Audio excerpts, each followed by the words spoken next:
Bismillahirrahmanirrahim. Assalamualaikum warahmatullahi wabarakatuh. Bagaimana kabar kalian? Semoga kalian selalu dalam keadaan sehat dan semangat ya. Ketemu lagi dengan Bunia di mata pelajaran matematika. Pada video kali ini kita masuk di subbab ketiga dari bab statistika, di mana kita akan sama-sama belajar tentang box plot. Setelah menonton video ini dari awal sampai akhir, nanti harapannya yang pertama, kalian dapat mengetahui apa sih pengertian dari box plot. Kemudian yang kedua, kalian dapat mengetahui manfaat dari box plot. Yang ketiga, kalian dapat mengetahui jenis-jenis dari box plot. Yang keempat, kalian dapat mengetahui bagaimana sih cara menggambar box plot. Untuk yang pertama, pengertian dari box plot.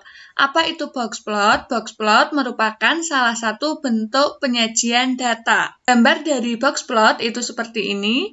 Kemudian box plot itu nanti merupakan visualisasi data berbentuk box atau kotak berbentuk bujur sangkar yang berisi 5 ringkasan data. 5 ringkasan data itu apa saja? 5 ringkasan data itu nanti meliputi nilai observasi terkecil, kuartil pertama, median, kuartil ketiga, dan nilai observasi terbesar. Jadi yang namanya box plot itu isinya nanti 5 ringkasan data ini. Adapun bagian-bagian box plot secara rinci seperti ini, nilai maksimal atau nilai maksimum itu berada di ujung paling atas. Kemudian untuk Q3, kuartil 3 itu berada di ujung dari kotakan ini. Itu Q3, kemudian untuk Q2 itu berada di garis merah yang tengah. Untuk Q2 ini nanti letak garis merahnya bisa naik ke atas atau bisa juga nanti turun agak ke bawah. Jadi tidak mesti di tengah-tengah, tergantung dari penyebaran atau distribusi data tersebut. Kemudian untuk Q1 itu letaknya di ujung paling bawah dari kotakan ini.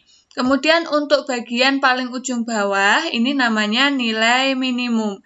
Selain dari kelima data ini, nanti untuk box plot itu ada yang namanya outlier atau pencilan dan ada juga yang namanya nilai ekstrim. Untuk mencari pencilan atau nilai ekstrim, nanti akan dibahas lebih lanjut. Inilah bagian-bagian dari box plot. Selanjutnya, manfaat dari box plot. Apa saja manfaat dari box plot? Manfaat dari box plot yang pertama, kita bisa memastikan lokasi satu set data berdasarkan mediannya. Kemudian, memastikan sebaran data berdasarkan panjang kotak, yaitu jangkauan antar kuartil, dan sebaran data berdasarkan panjang garis, yaitu jangkauan data tanpa nilai ekstrim. Kemudian yang ketiga, menentukan momen kemiringan suatu histogram atau suatu box plot, yaitu distribusinya itu simetris, apa negatif, atau distribusinya berupa distribusi positif. Untuk secara lebih singkat, dari pengertian ini, tujuan-tujuan dari box plot, itu bisa kita simpulkan bahwa box plot itu nanti berfungsi untuk menyajikan informasi tentang ukuran pemusatan distribusi dan deteksi outlier. Selain itu, box plot juga mampu meringkas informasi mengenai nilai data, baik ringkasan numerik data atau distribusi menjadi satu gambar, sehingga dapat dengan cepat diamati kondisinya. Itulah manfaat dari box plot. Kemudian jenis-jenis box plot. Untuk jenis-jenis box plot ini kita bagi jadi dua. Yang pertama berdasarkan format. Kalau berdasarkan formatnya, box plot dibagi menjadi dua. Ada box plot vertikal dan ada box plot horizontal. Kemudian box plot berdasarkan kemencengan. Yang pertama itu namanya distribusi normal. Jika antara bagian kiri dan kanannya itu sama, maka dikatakan distribusi normal. Kemudian ini lebih panjang bagian yang sebelah kiri, maka dikatakan menceng kiri. Kemudian yang ketiga, ini nomor 3 ya, salah ketik saja. Yang ketiga itu lebih panjang bagian kanannya, maka disebut menceng kanan. Inilah distribusi berdasarkan kemencengan. Yang pertama distribusi normal, kemudian yang kedua menceng kiri, yang ketiga menceng kanan. Yang keempat, menggambar box plot. Untuk menggambar box plot, langkah-langkahnya, yang pertama kita harus mencari dulu Q1, Q2, dan Q3-nya. Kemudian kita menentukan apakah ada outlier atau pencilan atau tidak. Yang ketiga, menentukan nilai ekstrim. Yang keempat, baru menentukan nilai minimum. Dan yang terakhir, menentukan nilai maksimum. Yang pertama, kita harus menentukan Q1, Q2, dan Q3 dulu. Kita tidak boleh menentukan nilai minimum atau nilai maksimum terlebih dahulu sebelum kita mengetahui apakah data itu nanti ada outlier atau pencilan. Dan juga kita mencari dulu nilai ekstrimnya. Jadi urutannya sudah runtut seperti ini. Mulai dari mencari Q1, Q2, dan Q3-nya, mencari outlier, nilai ekstrim, nilai minimum, dan nilai maksimum. Untuk lebih jelasnya ada soal, di sini gambarlah box plot dari sekumpulan data. Tadi langkah yang pertama itu kita harus mencari Q1, Q2, dan Q3. Untuk mencari kuartil 1, 2, dan 3 sudah dipelajari di subbab yang lalu, di subbab kedua, maka di sini tidak akan saya bahas. Dari soal ini nanti akan ketemu bahwa Q1, Q2, dan Q3-nya itu Q1 16, Q2 22, kemudian Q3-nya adalah 33. Maka ketika kita sudah mengetahui Q1 sampai dengan Q3, langkah yang pertama sudah selesai ya. Kemudian langkah yang kedua, kita menentukan IQR atau jangkauan interkuartil. Kenapa kita perlu mencari jangkauan interkuartil? Karena nanti ketika kita akan menentukan apakah itu ada outlier atau tidak, kita membutuhkan yang namanya IQR atau jangkauan interkuartil. Kemarin rumus dari jangkauan interkuartil itu kan Q3 dikurangi Q1. Nah, Q3-nya di sini 32, Q1-nya 16, maka diperoleh hasil IQR-nya atau jangkauan interkuartilnya itu adalah 16. Setelah kita mendapatkan jangkauan interkuartil, maka kita bisa mendeteksi apakah data ini ada outlier atau tidak. Bagaimana cara mencari outlier? Ini ada rumusnya. Q3 ditambah dengan 1,5 kalikan IQR, kemudian bagian atasnya, batas atasnya, Q3 ditambah 3 kali IQR. Ini sudah merupakan rumus ya. Ini untuk mencari outlier atau pencilan yang bagian atasnya. Nah, di sini tinggal dimasukkan. Q3-nya berapa? 32. Kemudian 1,5 tetap 1,5. Jangkauan interkuartilnya berapa? 16. Maka tulis 16. Di sini juga 16, tinggal dihitung saja. Nanti batas bawahnya ketemu 52, batas atasnya ketemu 80. Jadi, outliernya itu berada di antara 52 sampai dengan 80. 32 ditambah 24, di sini 56 ya. Ini salah ketik saja, harusnya 56. Maka, apakah dari data yang ada, adakah nilai yang berada di antara 56 sampai dengan 80? Ternyata tidak ada. Adanya 55. 55 tidak terletak di sini.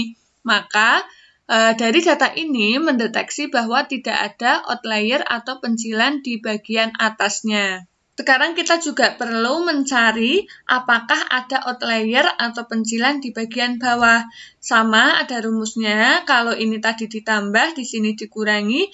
3-nya yang bagian depan, ini sama-sama dikurangi. Kalau tadi outlier atas itu sama-sama ditambah. 3-nya di belakang, ini dibalik. 3-nya di depan. 1,5-nya di belakang, ini di depan. Kebalikannya saja. Kemudian tinggal dihitung.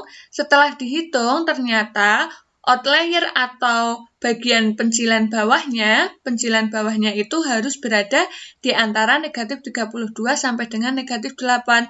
Kita lihat dari data ini, apakah ada nilai data yang berada di antara negatif 32 sampai dengan negatif 8? Ternyata tidak ada, maka data ini tidak ada pencilan atau tidak ada outlier bagian bawah maupun bagian atasnya.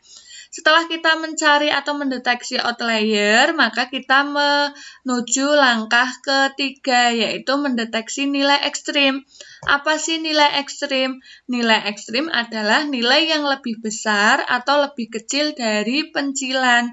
dari outlier.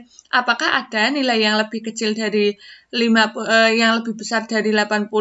Oh, ternyata tidak ada, berarti tidak ada nilai ekstrim. Kemudian apakah ada nilai yang lebih kecil dari negatif 32? Ternyata tidak ada, maka di sini dari data ini tidak ada nilai ekstrimnya. Nah, setelah langkah ketiga itu dicari bahwa tidak ada nilai ekstrim, kita masuk ke langkah berikutnya. Baru kita bisa menentukan nilai minimum maupun nilai maksimum. Nilai minimumnya berapa? Nilai paling rendahnya 10. Maksimumnya berapa? 55. Nah, nanti kalian akan ketemu soal, misal kok di sini angkanya itu antara outliernya berada di antara 54 sampai dengan 60. Misal ketemunya apakah ada data yang berada di antara 54 sampai dengan 60? Oh, ada 55, maka ini outlier.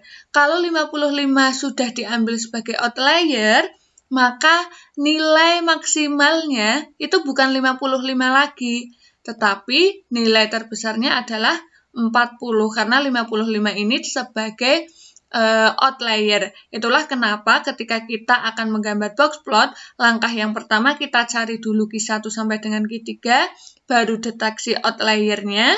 Setelah mendeteksi outlier, deteksi apakah ada nilai ekstrimnya atau tidak, kemudian baru menentukan nilai minimum atau maksimum.